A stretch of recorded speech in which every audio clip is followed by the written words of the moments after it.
누가복음 15장은 동일한 주제를 다루고 있는 예수님의 비유가 시리즈로 3개나 나열이 되어 있습니다. 잃은 양 한 마리를 찾아 나선 목자의 비유, 잃어버린 은화를 다시 찾은 주부의 비유, 그리고 탕자의 비유, 이렇게 예수님의 비유가 시즌 1, 2, 3까지 이렇게 한 장에 다 이어집니다. 아주 굉장히 독특한 그런 경우죠. 그런데 비슷한 주제의 이야기나 갈수록 점점 더 강조는 더 하고 계신 것 같은 느낌입니다. 맨 처음 이야기에는 100마리 양 중에 한 마리를 잃어버렸다가 찾죠. 또 두 번째 스토리에서는 10개의 은화 중에 없어졌던 하나를 다시 찾습니다. 그리고 마지막 비유에서는 두 아들 중에서 잃어버렸던, 죽은 줄로만 알았던 한 아들이 다시 돌아오죠. 그저 숫자상으로 100분의 1, 10분의 1, 2분의 1, 이 정도만이 아니고 양 한 마리, 은화 한 입, 그리고 잃어버린 아들. 뭔가 그 의미와 가치가 점점 더 확대되고 또 잃었다가 다시 찾는 그것의 중요성 또한 더 크고 생생하게 다가오도록 주님이 일부러 이렇게 의도하신 것이 아닌가 하는 생각이 듭니다. 이 말씀의 발단은 오늘 누가복음 15장 맨 앞을 보시면 많은 세리와 죄인들이 예수님께 와 귀한 말씀으로 가르침을 받습니다. 그러자 바리새인들, 서기관, 율법사 등이 예수님께서 이 세리와 죄인들을 가까이 하시며 저들과 스스럼 없이 식사도 같이 나누시는 것을 인하여 원망과 불평을 늘어놓습니다. 이 사람들의 마음이 굉장히 이것 때문에 심기가 불편했던 거죠. 예수님의 주변에 항상 이 세리와 죄인들이 북적이고 있었기 때문입니다. 유대 지도자나 종교인들은 한사코 멀리하며 대면하지 않으려고 하는 그런 사람들이 예수님 곁에 늘상 구름같이 모여드는 거죠.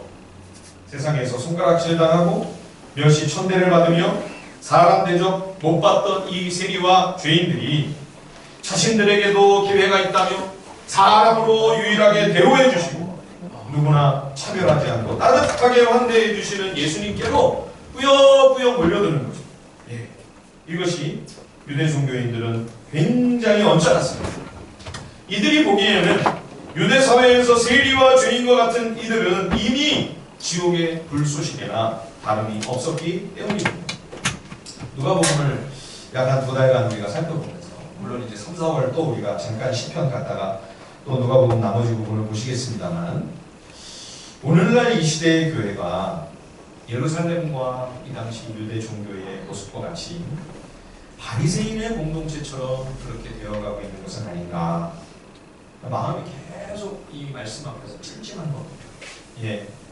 우리가 예배를 시작하면서 어느 누구나 주께 나오라, 어서 와서 주의 말씀을 들으라, 그렇게 찬송했죠.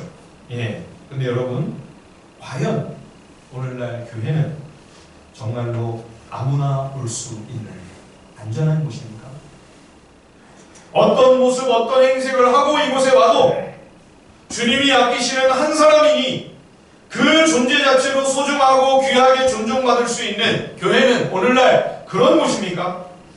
과거에 그가 어떤 사람이었든지 그 소유가 많든 적든 사회적 신분이 어떠함에 상관이 없이 누구나 아낌없이 사랑받을 수 있는 여러분 교회는 과연 그런 곳입니까? 비록 지금 그가 이 사회에서 죄인으로 낙인 찍혀 따돌림과 혐오의 대상이 되어버린 그런 일을 할지라도 이곳에 오면 보호를 받고 그의 현재 삶의 모습이 어떠하든 존귀한 하나님의 형상으로 지음받은 하나님께서 천하보다 더 가치 있게 여기는 그 한 사람이라는 이유만으로 환영받을 수 있는 여러분 오늘날 교회는 그렇게 편안하고 따뜻한 곳입니까? 그 누구도 어떤 사람도 차별받지 아니하고 똑같이 귀중히 여김을 받으며 소중하게 그렇게 아끼셨던 이 예수님의 모습을 보면서 오늘 우리는 이 복음서 앞에 과연 우리 교회가 어떤 공동체인가, 우리 공동체의 모습은 어떤가, 과연 나는 어떤 분위기, 어떤 느낌을 풍기는 그런 그리스도인입니다. 정말 내 모습은 예수님을 과연 닮아가고 있는가? 참 이 불편한 질문을 우리 스스로에게 계속 던지면서 우리가 끊임없이 더욱 치열하게 고민해야만 하겠습니다. 이런 마음으로 오늘 이 본문 말씀을 우리가 보기를 원하는데요. 이 돌아온 탕자 이야기는 뭐 여러분들이 너무 잘 알고 계시기 때문에 곧장 본문으로 들어가면요. 우선 이 얘기에서 가장 공감하기가 어려운 대목이 아버지가 아직 살아있는데 이 둘째가 자기 몫으로 돌아올 유산을 선물을 해달라는 거 아닙니까? 이 둘째의 요구를 아버지가 허락을 해주고 정말 그렇게 해줬다는 사실입니다. 여러분, 우리가 이 아버지의 입장이라면 이 말도 안 되는 요구를 허락을 했을까요? 절대로 일어나지 않은 일이죠. 그렇죠? 난리가 났겠죠. 집안이 뭐 다 뒤집어지고 이놈의 자식 그냥 다리 몽둥이를 그냥 그러지 않았겠습니까? 그런데 이 아버지가 어떻게 이런 결정을 했을까요? 여러분, 세상에 이런 아버지가 있을까요? 이런 아버지가 이 땅에 없다면 이 비유는 처음 시작부터 개연성과 객관성을 잃어버린 현실과 동떨어진 이야기가 아닙니까? 그런데도 왜 예수님은 이렇게 공감하기도 어려운 정말 특이하고 희한한 아버지에 관하여 말씀을 하고 계시는 걸까요? 여러분, 이 아버지는 이 세상에는 없는 아버지죠. 바로 우리 하나님 아버지이십니다. 지금 이 비유에 나오는, 이 이야기에 나오는 이 아버지는 하나님 아버지께서 당신의 사랑하는 자녀들을 향하여 어떤 사랑과 은혜를 베풀고 계시는가를 보여주고 있습니다. 하나님은 우리를 로봇이나 당신의 아바타 찜으로 만들지 않으셨습니다. 하나님께 철저히 종속되어 내 생각, 내 판단, 어떤 나의 결정도 할 수 없고 오직 하나님의 뜻대로만 움직일 수 있는 부속품이나 액세서리 같은 그런 존재로 우리를 지으신 것이 아닙니다. 완전히 독립된 인격, 독립된 존재로서 거의 하나님과 방불하게 우리를 창조하셨습니다. 그래서 인간은 심지어 하나님을 반역할 수도 있습니다. 하나님의 뜻에 어긋나는 결정을 내리고 하나님의 뜻에 거역하며 불순종할 수도 있는 모든 피조물 가운데 하나님과 거의 대등한, 하나님과 맞설 수 있는 유일한 존재입니다. 여러분, 우리가 못된 짓을 저지르는 사람들을 보면서 아유, 저 짐승 같은 놈, 그러면 틀린 말입니다. 이 세상의 어떤 피조물도 창조주 하나님의 창조 원리를 거스르는 그런 피조물은 없습니다. 못된 짓을 하자면 뭐라고 해야 돼요? 짐승보다 못한 놈, 이렇게 해야죠. 짐승들은 절대 하나님의 뜻을 거스르지 않습니다. 그렇죠? 인간은 스스로 자유로운 의지를 가지고 내가 결정하고 내가 선택할 수 있는 어마어마한 능력을 부여받았습니다. 저는 이것이 우리를 향한 하나님의 크신 사랑이라고 생각합니다. 우리가 우리 자녀를 양육할 때 부모가 원하는 대로, 부모가 하고 싶은 대로 꼭두각시 인형처럼 만들어 놓고 무슨 헬리콥터만 같이 그렇게 부모가 바라는 대로만 자녀를 양육한다면 그건 사랑이 아니죠. 부모의 자기 애일 뿐이죠. 자녀를 정말 사랑하고 존중하는 부모는 그 자녀가 원하는 것을 해볼 수 있도록 믿어주고 밀어주고 기다려주는 것이, 그것이 정말 진정한 자녀를 위한 사랑이죠. 그렇게 해야 된다는 걸 우리가 다 아는데도 자녀를 정말 끔찍이 사랑하는 부모조차 그렇게 자녀를 양육하는 일이 쉽지가 않습니다. 그런데 우리 하나님 아버지께서는 자녀인 우리를 향하여 그 어려운 일을 해내고 계시는 거죠. 그래서 우리에게 자유의지와 선택권과 결정권을 전부 위임하시고, 만약 우리가 실패하고 죄를 짓고 쓰러지며 넘어지게 된다면 하나님께서 그 모든 책임을 지시기로 결단하신 것입니다. 우리가 범죄하고 타락하고 나서야 부랴부랴 아유, 이럴 줄 몰랐는데 큰일 났다 하시면서 주님이 그제서야 급하게 예수 그리스도를 보내실 계획을 세우신 것이 아닙니다. 처음부터, 우리를 창조하시기 전부터 만약 우리가 불순종하고 범죄하여 부패하게 될 때 하나님의 아들이 오셔서 이 모든 죄의 문제를 해결하시기로 그렇게 삼위일체 하나님이 한마음으로 작정을 하시고 나서 우리에게 이 모든 선택권과 결정권을 맡겨주심으로 하나님과 거의 방불하며 하나님과 거의 대등한 관계에서 인격적인 사랑을 나누며 서로 함께 서로 사랑을 할 수 있는 그러한 사랑의 대상으로서 우리를 가장 위대한 탁월한 존재로 창조하신 것이죠. 여러분, 이것이 하나님이 우리에게 베풀어 주시는 가장 크고 놀라운 사랑입니다. 그래서 이 아버지가 이 둘째에게 이런 기이한 일을 행하는 이것을 통하여 우리에게 하나님이 풀어주고 계시는 그 사랑을 지금 보여주고 있는 것이죠. 이 재산을 둘째에게만 준 게 아닙니다. 12절에 보시면 첫째 아들한테도 두 아들 모두에게 각각 이 재산을 미리 떼준 거죠. 그런데 둘째는 며칠 지나지 않아 이 모든 걸 다 챙겨가지고 먼 나라로 떠납니다. 예, 나중에 보면 이제 돼지 치는 일을 하잖아요. 이스라엘은 돼지를 안 먹으니까 돼지 기르는 데가 없잖아요. 이 둘째가 뭐 어디 이스라엘의 지역의 다른 어떤 지방이나 또는 다른 도시로 가는 게 아니고요. 다른 나라로 아주 멀리 간 겁니다. 아주 아버지로부터 도망칠 수 있는 최대한 멀리까지 간 거죠. 예, 그는 자기가 가지고 있는 모든 것을 유흥으로 다 탕진을 합니다. 아버지가 떼어준 그 많은 돈을 다 잃은 뒤에 그 나라에 큰 가뭄이 덮쳤습니다. 둘째는 하루아침에 가진 것이 아무것도 없는 거지 신세로 전락하고 맙니다. 근데 이 둘째가 여기서 즉시 자기 잘못을 깨닫고 정신을 차린 게 아니에요. 예, 이 상황에서 그는 그래도 할 수 있는 방법을 찾습니다. 이 공경에서 내가 어떻게 벗어날 수 있을까 열심히 방도를 구하다가 길을 하나 발견을 한 것 같죠? 자, 15절 다시 한번 읽어볼까요? 누가복음 15절 말씀입니다. 다 같이 시작. 가서 그 나라 백성 중 한 사람에게 붙여사니 그가 그를 글로 보내려 돼지를 치게 하였는데, 예, 둘째 아들이 그 먼 나라의 백성 중 한 사람에게 붙여 삽니다. 여기 붙여 살았다 이 단어가요, 그 악교라는 접착제가 있지 않습니까? 악교라는 말입니다. 예, 그래서 예수님이 그 복음서에 보면 남자가 그 부모를 떠나 아내와 연합하여 한 몸이 된다 할 때 그 연합이라고 하는 말이 바로 여기 붙여 산다는 말과 똑같은 단어입니다. 둘째 아들이 자기의 모든 것을 다 잃어버리게 되었을 때 거기서 그가 즉시 회개하고 돌이킨 것이 아닙니다. 그는 그래도 거기서 할 수 있는 모든 회생의 길을 찾다가 그 먼 나라에서 상당히 힘도 있고 돈도 꽤 지니고 있는 능력자, 실력자를 만난 겁니다. 아, 이 사람이라면 내가 의지할 만하겠다. 이 사람이라면 나를 돕고 나를 구해줄 수 있겠다. 그래서 이 사람한테 가서 아주 찰싹 달라붙은 거죠. 이 사람과 하나가 되고 그와 연합이 되었다고 할 만큼 이 사람이 나를 도울 수 있는 유일한 소망이라 믿고 그를 꼭 붙들고 의지한 거죠. 근데 이 사람이 이 둘째를 어떻게 취급을 하죠? 예, 돼지를 치는 가장 힘들고 제일 정말 어려운 허드렛 일을 맡기는 거죠. 그런데 대우도 제대로 해주지 않습니다. 식사도 제대로 챙겨주지 않은 것 같아요. 그래서 너무 배가 고파가지고, 예, 배가 고프고 배가 고프니까 할 수 없이 돼지가 먹는 사료까지 이렇게 손을 살짝 대려고 했는데 뒤에서 이놈! 사료가 얼마나 비싼데 얼마짜리인 줄 알아요. 감히 어디다 손을 대? 그런 거죠.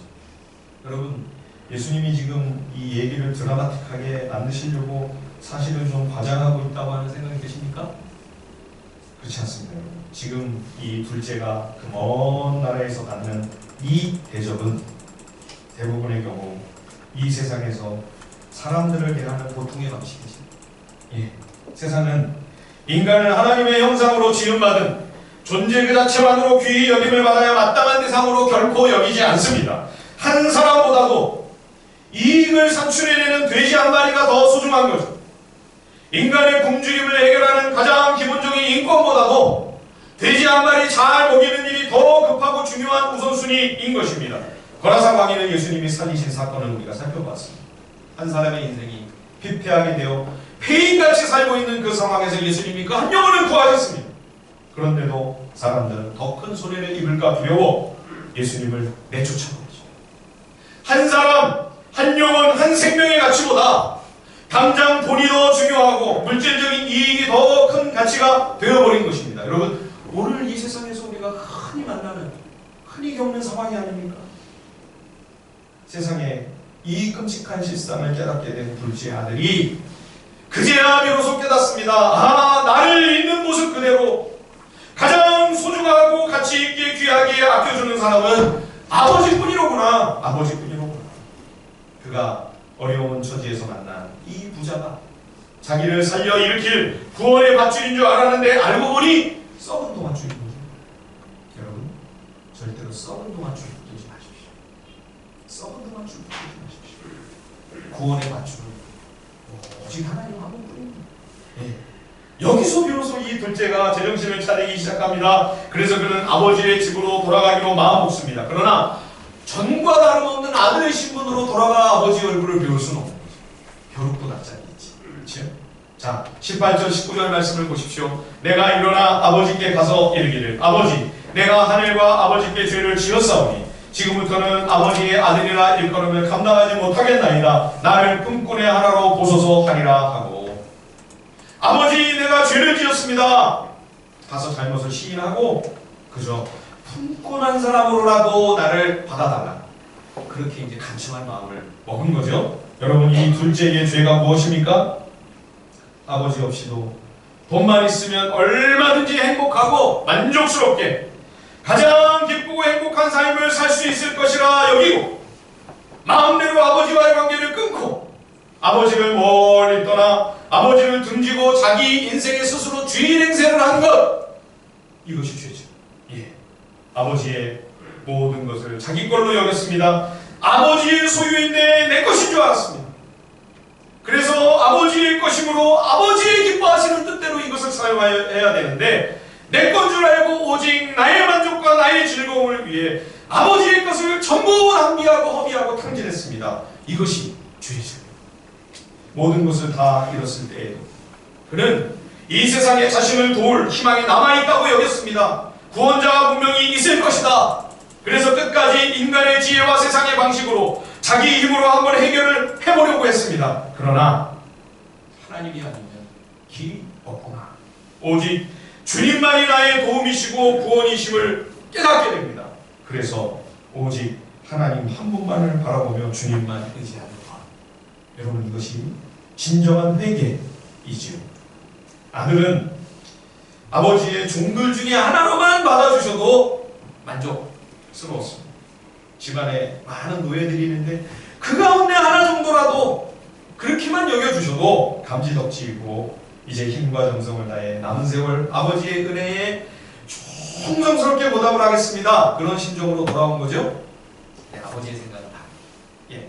자, 오늘 본문을 우리 같이 한번 읽어볼까요? 누가복음 15장 20절, 21절, 22절 20절로부터 22절까지 다 함께 한번 크게 한번 읽어보시죠. 시작. 이에 일어나서 아버지께로 돌아가니라. 아직도 거리가 먼데 아버지가 그를 보고 시근히 여겨 달려가 목을 안고 입을 맞추니 아들이 이르되 아버지 내가 하늘과 아버지께 죄를 지었사오니 지금부터는 아버지의 아들이라 일컬음을 감당하지 못하겠나이다 하나 아버지는 종들에게 이르되 제일 좋은 옷을 내어다 입히고 손에 가락지를 끼우고 발에 신을 신기라. 예. 아들은 이제 나는 아들이 아닙니다. 이제는 종입니다. 노예로 제가 돌아왔습니다. 그랬지만 아버지는 알아보라. 예. 제일 좋은 옷을 갖다 입혀라. 손에 인장 반지를 다시 끼워줘라. 아들의 벗은 발에 신을 신겨라. 이 옷과 신발은 신분을 상징하는 거죠. 너는 노예가 아니야. 절대로 종이 아니야. 너는 내 아들이다. 그리고 이 인장 반지는 아들이 변함없는 상속자라는 겁니다. 이미 다 탕진하고 까먹었습니다. 다 털어먹고 왔습니다. 그런데도 너는 변함없는 나의 상속자다. 너의 신분에 아무런 변동이 없다.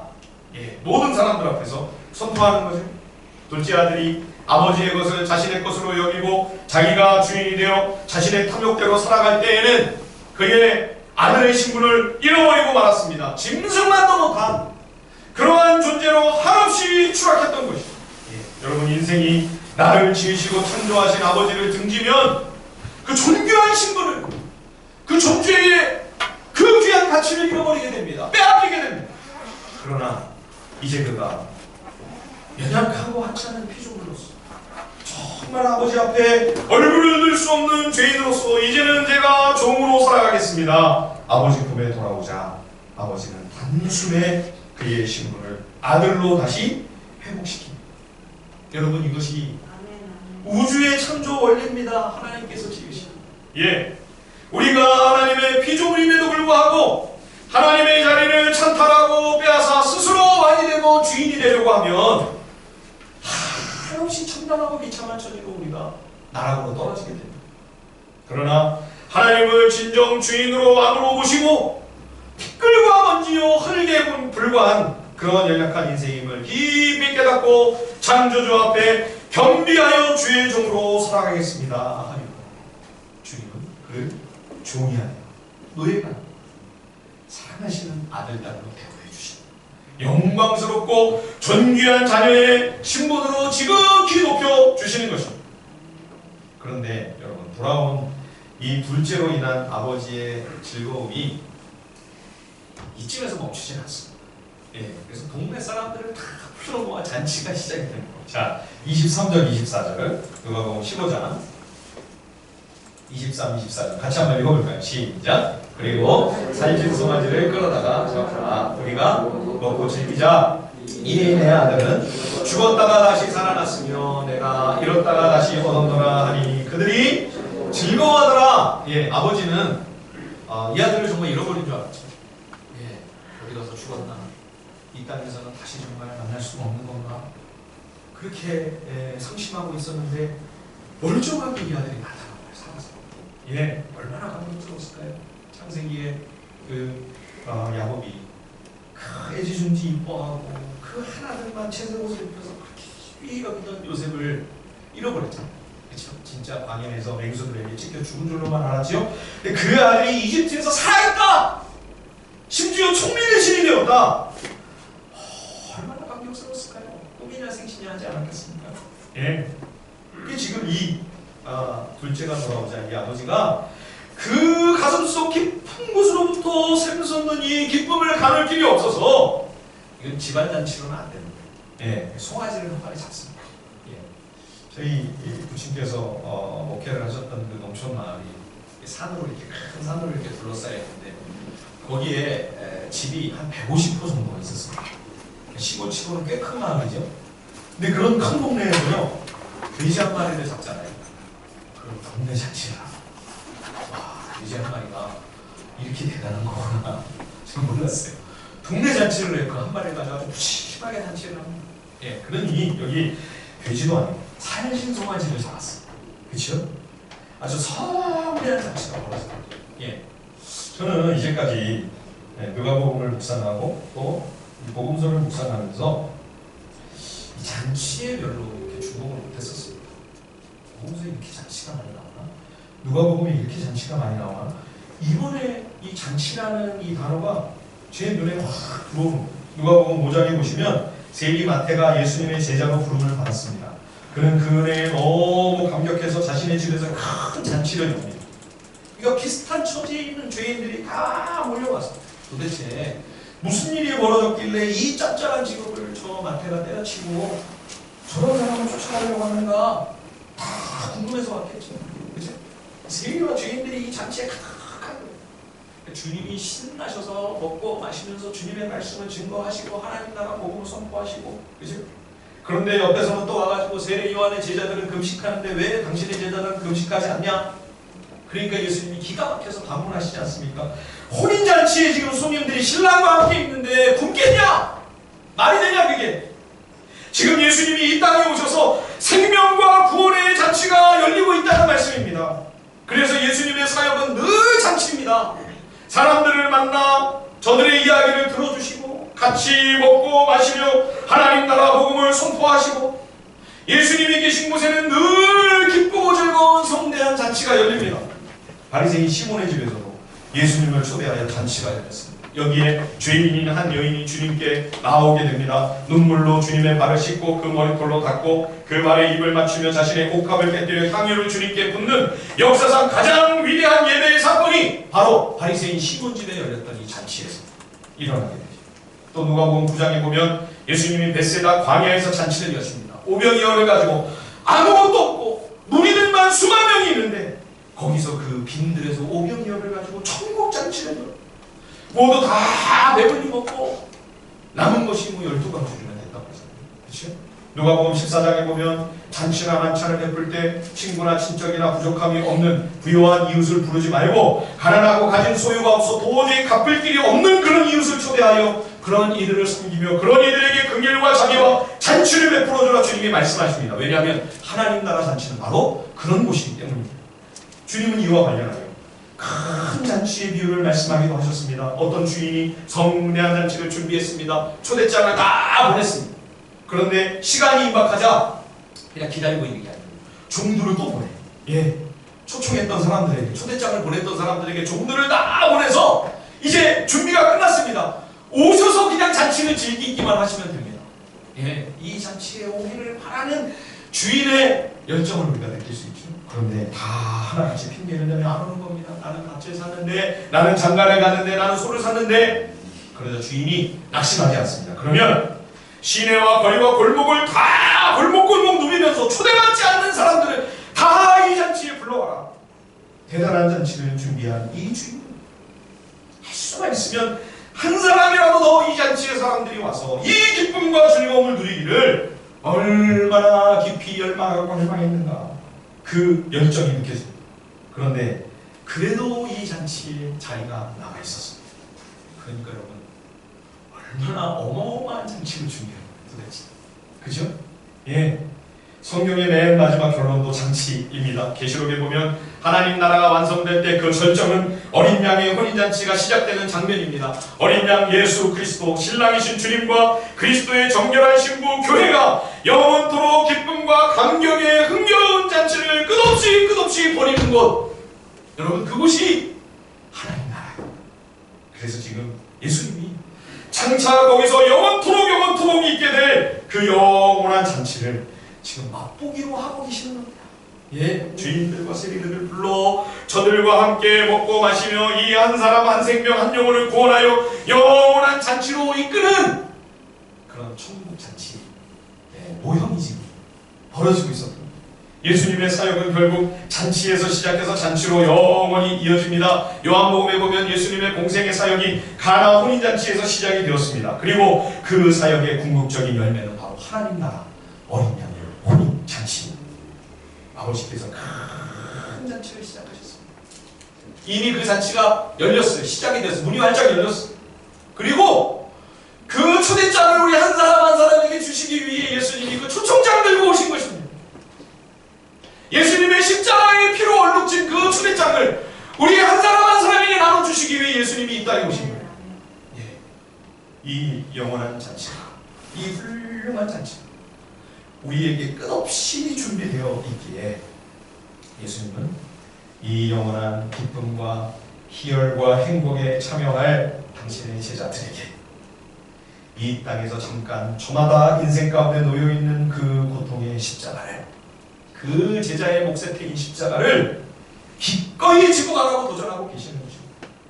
지금 당장 내 눈앞에 놓여있는 이 십자가가 크고 무겁고 너무나 고통스럽고 괴로운 것처럼 보입니다. 그러나 그 영원한 하나님 나라 잔치를 생각하면 여러분, 이 십자가의 고통, 이 십자가의 수치와 모욕, 십자가를 지기 위해 제자가 이 땅에서 지불해야 할 모든 희생과 대가는 없는 거나 마찬가지입니다. 여러분, 잔치가 없다면, 그 영원한 혼인잔치가 없다면 이 십자가가 너무 커 보이죠. 그렇죠? 그런데 그 영원한 잔치의 관점에서 이 십자가를 보면 없는 거나 마찬가지. 주님이 심지어 이렇게까지 제자들에게 도전하시는. 자, 우리 한 장 앞으로 가세요. 누가복음 14장 33절 같이 한번 찾아서 같이 한번 읽어보실까요? 누가복음 14장 33절입니다. 누가복음 14장 33절 다 같이 시작. 이와 같이 너희 중에 누구든지 자기의 모든 소유를, 내 모든 소유, 내 모든 재산을 다 버리고 포기해야 주님의 제자예요. 너무 부담스럽지 않으세요? 우리를 정말 당황하게 만들고 당혹스럽게 만드는 주님의 말씀이 아닙니까? 여러분, 근데 너무 걱정하지 마세요. 매번 주님이 이렇게 하시진 않습니다. 근데 어떤 경우에는 우리가 인생을 살면서 신앙생활을 하다 보면, 이 믿음의 길, 제자의 길을 가다 보면 어떤 때는 정말 이 도전 앞에 서야 할 때가 있습니다. 마치 야곱, 이스라엘에게 요셉도 잃어버려요. 베냐민마저 내 나라. 주님이 그렇게 하실 때가 있어요. 100세에 낳은 아들 이삭인데 아브라함에게 이 아들 나에게 줄 수 있겠니? 그러실 때가 있어요. 예. 하나님이냐 세상이냐, 말씀이냐 성공이냐, 순종이냐 세상의 탐욕이냐, 손해보고 희생하는 제자에게 십자가의 길이냐, 아니면 이익을 많이 보고 형통하는 세상 죄의 길이냐, 불순종의 길이냐, 이 갈림길에 우리를 세워두실 때가 있습니다. 사랑하는 성도 여러분, 이런 기로에서 진리의 길, 말씀의 길, 하나님의 편에 서서 십자가의 길을 택할 수 있는 그런 귀한 믿음의 선택과 순종이 있기를 우리 주님의 이름으로 간절히 축원드립니다. 왜냐하면 여러분, 영원한 잔치가 있기 때문입니다. 이 땅에서 주님 말씀 따르기 위해 우리가 그 무엇을 잃는다 해도 여러분, 그것은 결코 그러므로 사라지고 없어지는 것입니다. 손해보는 것 아닙니다. 예, 여러분, 이런 순간이 우리 앞에 닥칠 때 고민이 되신다면 20대의 젊은 나이에 남미 에콰도르에서 선교를 하다 순교한 짐 엘리엇의 유명한 신앙 고백을 다시 한번 되새길 수 있었으면 좋겠습니다. 영원한 것을 위하여 영원하지 않은 것을 포기하는 사람은 결코 바보가 아니다. 영원히 남을 것을 위하여 잠시 있다 없어질 것을 포기하는 사람은 절대로 바보가 아니라는 거죠. 거꾸로 이야기하면 여러분, 영원하지 않은 것을 위해, 잠시 있다 사라지고 없어질 신기루 같은 것을 위해 영원한 것, 없어지지 아니하고 사라지지 않을 것을, 그 가장 귀한 것을 포기한다. 그것은 오히려 제일 바보 같고 어리석은 선택이죠. 주님은 앞에 두 비유에서 잃어버린 한 생명이 돌아오는 기쁨이 얼마나 큰 것인지를 누누이 말씀하셨습니다. 자, 15장 7절 한번 보실까요? 누가복음 15장 7절을 보시면, 내가 너희에게 이르노니 이와 같이 죄인한 사람이 회개하면 하늘에서는 회개할 것 없는 의인 99으로 말미암아 기뻐하는 것보다 더하리라. 10절, 내가 너희에게 이르노니 이와 같이 죄인한 사람이 회개하면 하나님의 사자들 앞에 기쁨이 되느니라. 예, 이웃을 다 초대해서 지금 큰 잔치를 열었습니다. 너무너무 기뻐서 이 즐거움을 가눌 길이 없어 너무 흥겨워가지고 막 자칫 자리에서 즐겁게 이 아버지가 춤을 추고 있어요. 그런데 이 마다들이 돌아오다가 이 이야기를 쭉 듣더니 분노하고 화를 내면서, 예, 잔치에 들어가지도 않아요. 예? 아버지는 지금 너무 감격해서 흥에 겨워 지금 덩실덩실 지금 춤을 추고 있는데, 큰아들은 끓어오르는 분노를 주체하지 못하고 있는 거예요. 예. 아버지가 그 이야기를 듣고 나와서 아들을 권면합니다. 그러니 이 첫째 아들이 드디어 속에만 담고 있던 그 말을 내뱉죠. 자, 29절 30절 같이 한번 읽어보실까요? 누가복음 15장 29절 30절 시작. 아버지께 대답하여 이르되 내가 여러 해 내게는 용서생기라도 주고 나와 내 것으로 즐기게 하신 일이 없더니 아버지의 살림을 청년들과 함께 삼켜 거기 이 아들이 돌아오매 이를 위하여 살찌는 송아지를 잡으셨나이다. 아니, 동생은 동생 목만 가지고 나가서 탕진한 거잖아요. 예, 자기한테는 아무 손해가 없는데 이 형은 왜 이렇게 화가 나 있죠? 예, 동생이라고도 안 해요. 아버지의 아들이에요. 아버지의 아들, 남이에요. 예, 이 형은 뛰쳐나가지만 않았어요. 나름이지. 동생하고 욕심은 똑같아요. 동생처럼 이 형도 아버지께 자기 거라고 생각하고, 이게 전부 나한테 다 와야 되는데 저놈 자식이 그냥 지 거를 쏙 빼먹고 그냥 꽃감 빼먹듯이 빼먹어가지고 다 날리고 와? 용서가 안 돼요. 예, 이 탕자의 형, 그렇죠? 사실은 가출만 안 했을 뿐이지 동생과 전혀 다르지 않아요. 예, 집 밖에만 탕자가 있는 게 아니에요. 집 안에 더 심각한 탕자가 있는 거예요. 겉으로는 순종하는 것 같고, 겉으로는 아버지 말을 잘 듣는 것 같고, 아버지 곁에 제일 가까이 곁에 있었지만, 그러나 욕심이 드글드글하고 아버지께 불만과 불평과 원망이 가득한, 아버지의 마음을 전혀 공유하지 못하는 이 아들, 집 안에 있는 더 심각한 탕자. 예, 이 부분이 사실은 예수님이 정말로 오늘 이 이야기를 통해 하고 싶었던 대목입니다. 그래서 여러분, 이 비유의 제목이 탕자의 비유잖아요. 탕자의 비유. 근데 사실 탕자의 비유라고 하면 정확하게 이야기하면 탕자의 형의 비유라고 해야 더 정확할 것입니다. 교회 밖에만 이른 양 탕자들이 즐비하는 것이 아닙니다. 교회 안에 오히려 더 심각한 탕자들이 있을 수 있다는 겁니다. 둘째 행근에도 돌아왔잖아요.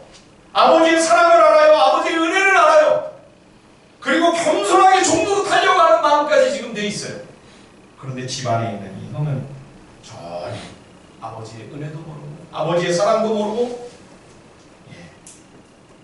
몸만 아버지 옆에 있었지 전혀 아버지의 심정을 공유하지 못합니다. 자, 31절 32절을 다 같이 마지막으로 한번 읽어볼까요? 누가복음 15장 31절과 32절입니다. 다 함께 시작. 아버지가 이르되 너는 항상 나와 함께 있으니 내 것이 다 네 것이로되 이 내 동생은 죽었다가 살아났으며 내가 잃었다가 얻었기로 우리가 즐거워하고 기뻐하는 것이 마땅하다. 아버지의 거를 다 내 거라고요. 그렇게 욕심만 그렇죠? 그리고 아버지를 향한 원망과 불평과 모든 이 아버지를 사랑하는 마음이 전혀 없는 이 큰아들의 마음속 아버지의 마음이 와서 자기가 이루는 겁니다. 그래서 그는 아버지가 무엇 때문에 힘들어하고 무엇 때문에 슬퍼하고 있는지 전혀 모르는 겁니다. 왜 아버지가 하루 일과만 마치면 저 동구 밖에까지 나아가 먼 산을 바라보고 있는지, 힘들고 고단한 하루를 보냈으면서도 왜 아버지가 밤잠을 못 이루고 뒤척이면서 한숨을 내쉬고 탄식하고 있는지, 왜 시시때때로 아버지의 눈시울이 붉어지고 나는지, 잔뜩 그늘이 드려진 것 같은 그 아버지의 슬픈 얼굴을 큰아들은 조금도 이해를 못하고 있는 것이죠. 사랑하는 성도 여러분, 돌아온 죄인 하나를 이렇게 즐거워하며 기뻐하시며 춤추고 계시는 이 아버지의 모습, 여러분 이 모습을 우리의 마음 깊이 새깁시다. 춤추시는 아버지, 이것이 우리 하늘 아버지의 유일한 기쁨입니다. 여러분, 아버지가 다른 것 때문에 즐거워하시고 다른 것 때문에 기뻐하시는 것이 아닙니다. 죄인이 돌아와 믿음으로 살아가는 그 모습을 보실 때 우리 아버지가 춤추고 계시는 것이죠. 이 아버지의 마음을 우리도 공유할 수 있는 은혜가 있기를 간절히 바랍니다. 집 안에 있는 탕자가 아니라 돌아온 탕자와 같이 아버지의 사랑을 알고 아버지의 은혜를 깊이 느끼고 그리고 아버지의 마음을 헤아릴 수 있는 그런 성도, 그리고 또 우리 하늘비전 교회 공동체가 될 수 있기를 우리 주님의 이름으로 간절히 축원드립니다. 아멘.